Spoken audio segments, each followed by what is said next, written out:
투자의 세계에선 이런 말 정말 흔하게 듣죠. 부자가 되려면 무조건 홈런을 쳐야 한다고요. 폭발적인 수익률로 인생 역전한 성공 신화들을 보면서 우리도 그런 대박을 터트릴 수 있을 거라고 믿습니다. 그런데 말이죠. 만약에 그 믿음이 사실은 우리를 부자로 만드는 게 아니라 정반대로 파산으로 이끄는 가장 위험한 지름길이라면 여러분은 어떡하시겠어요? 그래서 오늘 바로 이 질문으로 시작해볼까 합니다. 부에 대한 가장 근본적인 오해, 바로 그걸 파헤쳐 보려고요. 이게 어쩌면 바로 지금 여러분의 계좌를 위험하게 만드는 바로 그 생각일지도 몰라요. 맞습니다. 바로 이거예요. 최고의 수익률, 대박을 터뜨려야 한다는 그 강박관념. 오늘 우리가 제대로 한번 부숴볼 핵심 신화가 바로 이겁니다. 왜냐고요? 지속 가능한 부의 진짜 비밀은 한 번의 큰 성공이 아니라 전혀 다른 곳에 있거든요. 자, 그럼 첫 번째 핵심 개념부터 한번 들어가 볼게요. 부를 쌓는 것과 그 부를 지피는 것. 이 두 가지가 완전히 다른 기술이라는 점입니다. 생각해 보세요. 돈을 버는 과정에서는 과감한 결단, 리스크 감수, 이런 게 필요할 수 있어요. 긍정적인 마인드로 뛰어들어야 하죠. 근데 그렇게 힘들게 쌓아 올린 부를 지키는 건 이건 완전히 다른 게임입니다. 내가 틀릴 수도 있다는 겸손함, 그리고 한순간에 모든 걸 잃을 수 있다는 그런 위기감이 필요하죠. 핵심은 딱 하나예요. 파국, 그러니까 모든 걸 잃는 최악의 상황만큼은 피해야 한다는 거죠. 이게 무슨 말인지 아주 명확하게 보여주는 실제 사례가 하나 있습니다. 한때 동업자였던 정말 누구보다 명석했던 세 투자자의 이야기인데요. 그런데 놀랍게도 이 세 사람의 운명이 완전히 갈려버립니다. 찰리 먼거가 남긴 이 한마디에 모든 게 담겨 있습니다. 릭 게린이라는 사람은요, 버핏이나 먼거만큼이나 똑똑했어요. 하지만 결정적인 차이가 있었습니다. 그는 부자가 되려고 너무 서둘렀다는 거죠. 바로 그 조급함이 모든 걸 망쳐버린 겁니다. 그가 어떻게 파멸에 이르게 됐는지 그 과정을 한번 보세요. 더 빨리 더 큰 부를 원했기 때문에 레버리지, 그러니까 빚을 내서 투자했어요. 물론 시장이 좋을 땐 효과적이었겠죠. 하지만 1973년, 74년에 시장이 거의 70% 가까이 폭락해버리자 문제가 터진 겁니다. 마진콜을 감당하지 못했고 결국 자신의 가장 소중한 자산이었던 버크셔 주식을 헐값에 넘겨야만 했습니다. 딱 한 번의 잘못된 타이밍, 딱 한 번의 위기가 그의 모든 걸 앗아가 버린 거예요. 그러니까 여기서 우리가 얻어야 할 교훈은 명확합니다. 아무리 과거에 높은 수익률을 기록했어도 단 한 번의 치명적인 실패로 시장에서 쫓겨나면 모든 게 그냥 물거품이 되는 겁니다. 투자에서 진짜 중요한 능력은요, 최고의 수익률을 내는 게 아니라 어떤 위기에서도 끝까지 살아남는 바로 그 생존 능력이라는 겁니다. 자, 그럼 다음 주제로 넘어가서 우리가 복리의 힘에 대해 얼마나 크게 오해하고 있는지 한번 얘기해 볼게요.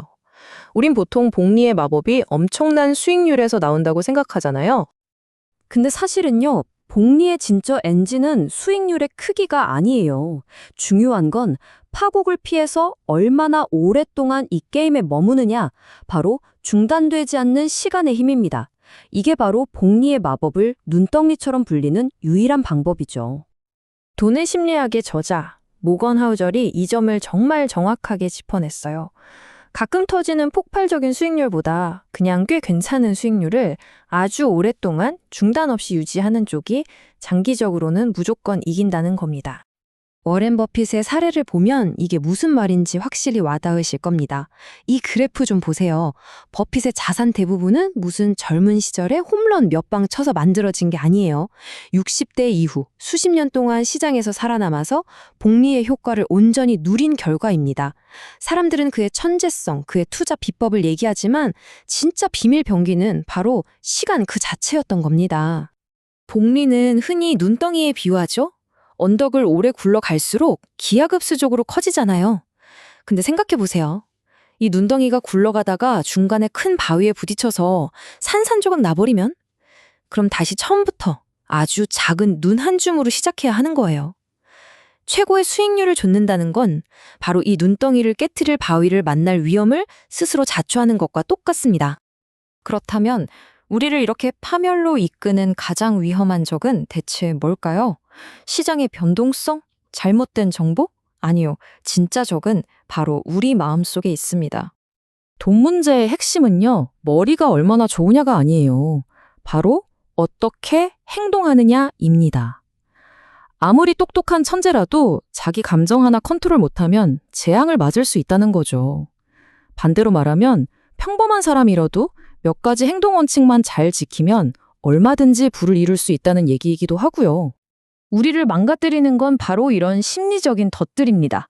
더, 끝없이 원하는 탐욕, 빨리 결과를 보고 싶은 조급함, 그리고 옆 사람은 저렇게 버는데 나는 왜 이 모양이지? 하는 끊임없는 비교 심리. 다시 생각해보면 아까 그 릭게린이 왜 그렇게 서둘렀을까요? 결국 이런 심리 때문 아니었을까요? 이런 감정들이 우리를 최고의 수익률이라는 위험천만한 길로 계속 밀어넣는 겁니다. 결국 투자의 성공은 복잡한 금융 모델을 마스터하는 게 아니라 바로 우리 자신의 감정, 우리 마음을 다스리는 데 달려 있다는 겁니다. 여러분의 부는 IQ가 아니라 감정을 통제하는 능력에 달려 있습니다. 자, 그럼 이제 결론으로 가보겠습니다. 홈런만 쫓는 대신에 우리가 진짜 추구해야 할 철학은 뭘까요? 그건 바로 생존입니다. 이긴다는 것의 의미 자체를 다시 한번 생각해 봐야 할 때입니다.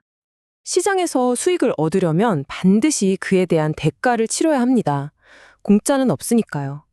근데 그 진짜 대가가 수수료나 세금이 아니에요.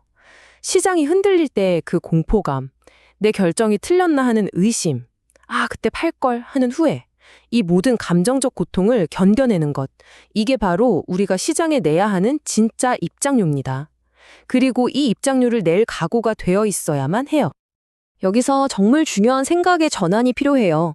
시장이 떨어지고 흔들리는 걸 내가 뭔가 잘못해서 내는 벌금이라고 생각하면 우리는 공포에 질려서 도망치게 될 겁니다. 하지만 이걸 장기적인 수익을 얻기 위해 당연히 내야 하는 수수료나 입장료라고 생각한다면 어떨까요? 우리는 기꺼이 그 대가를 치르고 게임에 계속 남아있을 수 있는 거죠. 그러니까 다음에 시장이 요동칠 때 벌금 낸다가 아니라 입장료 내는 중이구나 이렇게 한번 생각해 보세요. 오늘 이야기를 마무리하면서 마지막 질문 하나를 던지겠습니다. 당신의 진짜 목표는 무엇입니까? 단기적으로 최고의 수익률을 찍는 건가요? 아니면 어떤 폭풍우가 몰아쳐도 끝까지 살아남아서 시간이라는 가장 강력한 무기를 내 편으로 만드는 건가요? 이 질문에 대한 여러분의 대답이 앞으로 여러분의 재정적 미래를 결정하게 될 겁니다.